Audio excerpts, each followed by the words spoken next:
শুভ দুপুর বন্ধুরা, সবাই কেমন আছো? আশা করি সবাই ভালো আছি। আমি ভালো আছি। আর এই দেখো আমার আজকে দুপুরের রান্না হচ্ছে কাতলা মাছ বাজে বসাই দিলাম, দিয়ে আসে তারপরে এদিকে আলু কাটলাম, আলু কাটটা তো মাছটা এদিকে ভাজে এসে নামায় তারপরে দিয়ে দিলাম আলুটি একটু ভাজা দিলে ভাজাটা নামাই আর এদিকে দিলাম মশলা, আদার গুঁড়া, জিরা গুঁড়া, ধনিয়া গুঁড়া, মরিচ বাটা একলগে মিক্সড করে লেছি করে সেটা মশলাটা একটু গুলছি ভালো করে। আর এদিকে আলুটি বাইছে নামাই নিলাম করে থেকে দিয়ে 5 ফোড়ন সম্বাস দিয়ে তরকারি আজকে রান্না করতেছি।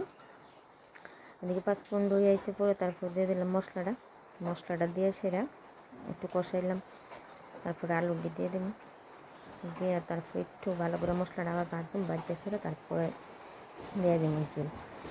তো এরকম ঝোলটা দিয়ে সেরা তারপরে একটু জলটা ফুটলে তারপর মাছটি সেরম আর মধ্যে লবণটা দিয়ে দিলাম একটু পরিমাণ মতো দিয়ে ঝোলটা ফুটছে পরে মাছটি ছেড়ে দিচ্ছি।